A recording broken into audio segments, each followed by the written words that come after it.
In 2017, in my last semester of high school, some friends and I decided to skip the pep rally for the girls' varsity basketball team, making the playoffs for the first time. My last period of the day was theater tech. I was just taking it as a fine arts credit, and two friends of mine in the grade below me were in the class with me. We decided to skip the pep rally, leave school early, and go to the nearby Taco Bell like we did every day. However, administrators and security guards patrol the parking lots to catch kids trying to skip, so we took a detour through the nature trail on campus in order to avoid them. Once in the nature trail, we came across this kid I hadn't seen before. He was a skinny white kid with shaggy black hair, wearing baggy jeans and a plain white t-shirt. He was shorter than me, but the most notable thing about him was his general look of dishevelment. His hair was wild and full of leaves and twigs. His plain white t-shirt was dirty and the knees of his jeans were stained green and brown. He seemed like he had been crawling around in a nature trail. I remember wondering if he lived there for a split second. When we came upon him, we were walking one direction, parallel to the school and to the back of the parking lot, and he was coming directly towards us. I knew the nature trail well enough to know there was a bend that led deep into the woods, and I had figured he had come from there. He was out of breath, and he looked scared. My two friends said hi to him. My friends were in the grade below me, and later told me that kid was in their grade. I was just acquaintances with my two friends. It was supposed to be just a quick hello, but I couldn't help but notice how scared he looked, and how suspicious he seemed to us. He asked us what we were doing in the woods, and we told him we were skipping the pep rally. One of my friends asked, "What have you been doing out here, camping?" Me and my other friend gave a nervous laugh, but the kid didn't crack a smile. He explained that he was dropped off at school that morning and was supposed to get on a bus to take him to DAEP. DAEP was the alternative school that kids who got suspended from our school went to. His plain outfit started to make sense now. It was the infamous uniform of the other school. He then explained that he didn't want to go to the alternative school, so when his mom dropped him off, he pretended like he would wait for the bus and then hid in the nature trail for the full 8 hours of the school day. He was still acting really skittish, and without even looking at each other or speaking to each other, my friend and I could feel that something wasn't right, and that we were in some kind of danger. The kid looked around nervously often, as if seeing if someone might have followed us, or if we were alone in the woods. We hit him with a, "Alright man, well, good luck. We're going to try to get to our cars and go home before the pep rally ends." When he heard the word cars, he perked up. He started walking with us towards the parking lot, continuing to talk. He becomes a lot more friendly and asks if we can give him a ride home. We give him some half-baked excuse why we couldn't. We didn't expect him to ask that. I never met him and my friends barely knew him. But he doesn't take no for an answer. He tells us that people were going to start looking for him pretty soon, and that he was going to be in a lot of trouble. We tell him that he'd probably be fine, hiding there, that deep in the nature trail. But he tells us, "Nah man, you don't understand. I broke into a car of the fellowship." He pointed in the direction of the mega church that had a parking lot backed up to my school, and then said, "I took this." From his waistband he pulled out a handgun, and I felt sick to my stomach. I had never seen a gun in real life before. At this point, I really felt in danger. Not just because he had produced a gun. I had never really been scared of them. More so that the entire interaction felt uneasy, and that the guy was already unsettling and desperate. One of my friends very cautiously tells him that he should probably just ditch it and take off somewhere, and he just stood there, staring at us for an uncomfortable amount of time. His eyes were meeting each of ours. I broke the silence by saying that we wouldn't tell anyone, but that we really had to go before the pep rally ended. And my other stupid-ass friend, who had been virtually silent the entire time, spoke up and said, "Yeah, and it's best we're not around if they start looking for you with that," gesturing to the handgun. His eyes narrowed once more. He asked if one of us could take him home, but this time it felt more like a command. I've never been a super brave person, but in that moment, I don't know why, I just blurted out, "Nah man, I'm good." Again, there was an uncomfortable silence. Then he asked, "Before you leave, do you guys want to see something?" My first friend was kind of a hothead, and although he was uncomfortable with the situation, he was not afraid of conflict. Nor was I. My other friend, however, was not a fan of conflict and always would de-escalate first. We all looked at each other, and me and my first friend kind of had an unspoken understanding like, if this is going to happen, if we have to run or fight, we might have to do it now. My other friend was very visibly afraid. He asked, "What do you want to show us?" And before the kid could answer, my first friend said, "We don't want to see, we have to go." My first friend started briskly walking past the kid, and me and my other friend quickly followed. Within a few steps, we just started sprinting towards the parking lot. I looked back once more, and we were about 50 steps away. I looked back, and he was still standing there, watching us run. He had put back the gun in his waistband before taking a small adjacent trail back deeper into the woods. By the time we made it to the parking lot, there were police everywhere. We were sweating, out of breath, and terrified. They found the kid in the next 10 minutes. Somehow, in the chaos, nobody saw us exit the nature trail and into the parking lot. But since there were so many cops in the parking lot, we decided to just head back inside through another side door to find that the door was locked.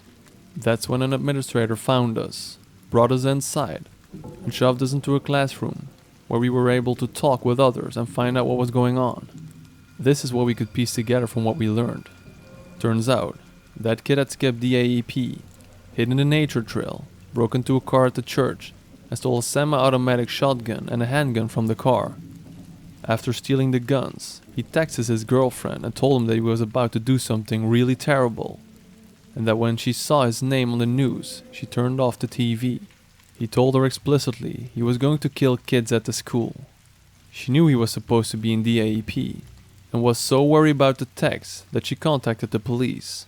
The AEP went on lockdown until officers got a call from a guy at the church that 2 guns had been stolen from his car behind the school, and that's when they put 2 and 2 together and caught him hiding in the woods. I guess when he saw me and my 2 friends in the nature trail, he quickly hid the shotgun, but didn't have time to hide the pistol, or didn't care enough to hide.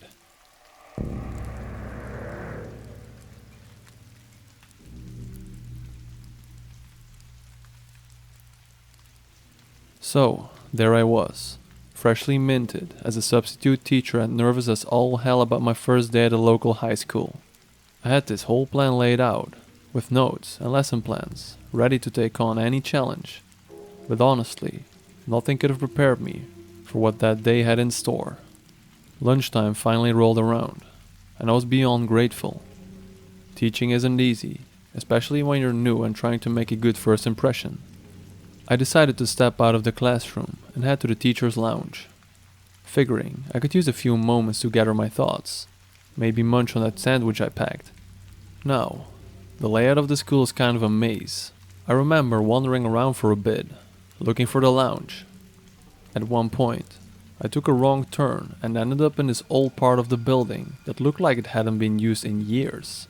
It was kind of creepy, to be honest, with paint peeling off the walls and old-fashioned discolored tiles on the floor. I eventually found my way to the lounge. I was just about to take a bite of my sandwich when the overhead speakers crackled to life. I remember it was the principal's voice, but she sounded a little shaken.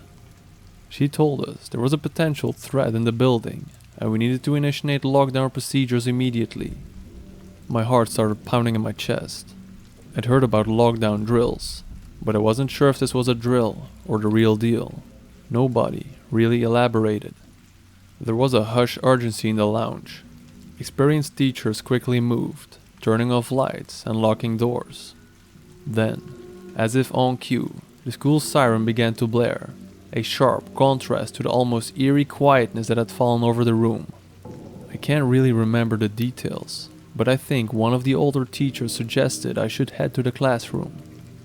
I didn't want to be alone, but the idea of being stuck in the lounge with no way out didn't appeal to me either. I thought about the students, hoping they were safe.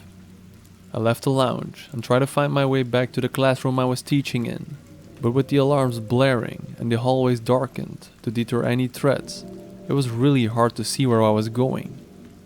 At one point, I thought I heard someone walking, maybe even running, down one of the corridors. Now, I'm not one to jump to conclusions, but my mind started racing. I wondered if it was the police or if it was a student trying to find safety. I even questioned if it could have been the potential threat the principal had talked about. My stomach felt like it was in knots with all the adrenaline pumping. I just knew I needed to find a place to hide, and fast. I remember ducking into what looked like a janitor's closet, hoping I wouldn't be discovered.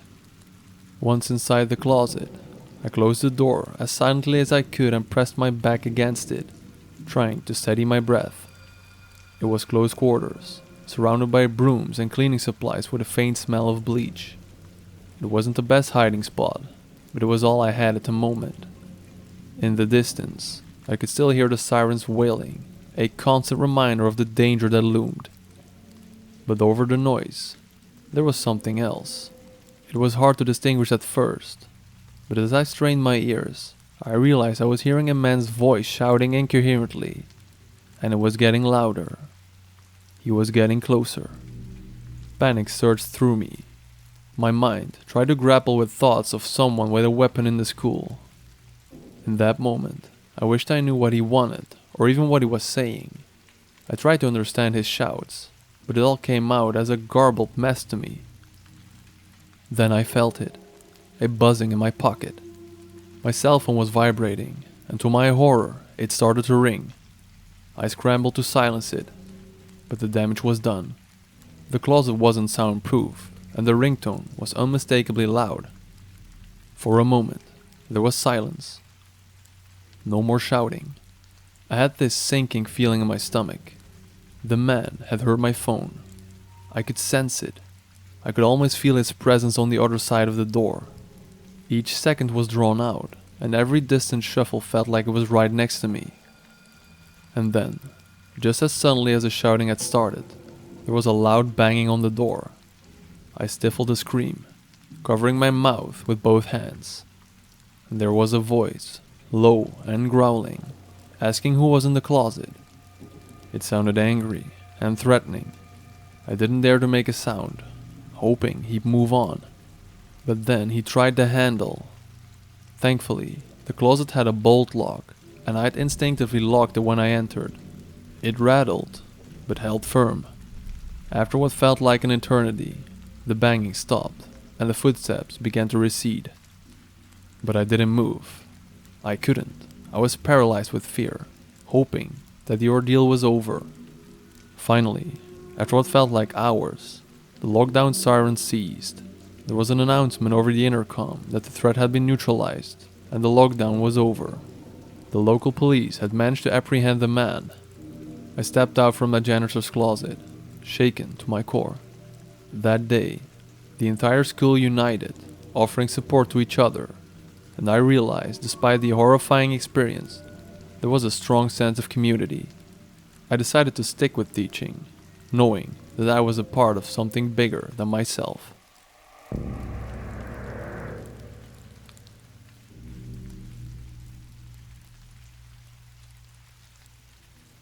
During the whole killer clown craze, a few clowns on Twitter threatened to come to our school at 11 a.m. and kill us. The school picked up on this and sent out emails to parents and planned a lockdown at 10:30.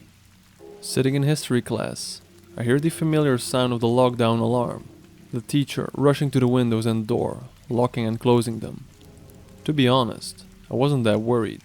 I thought that it was just another blank thread online, and nothing would happen, and my day would go back to normal.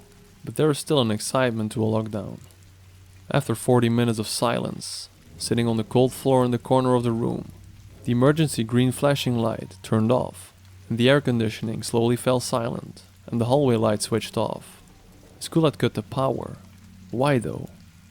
At this point, me and my classmates were all staring at each other. We all knew that something real was going on.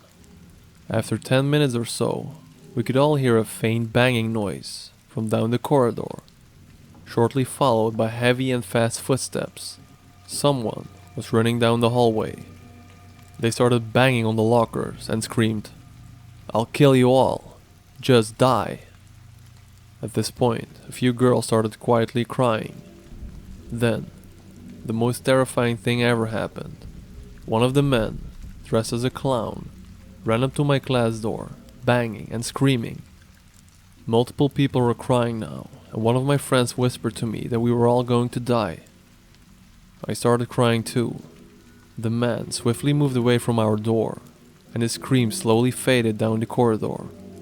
After another 2 hours, the principal came on the loudspeaker, surprisingly explaining everything. He said that just after 11, 2 men walked into the school, one holding a kitchen knife and a camera.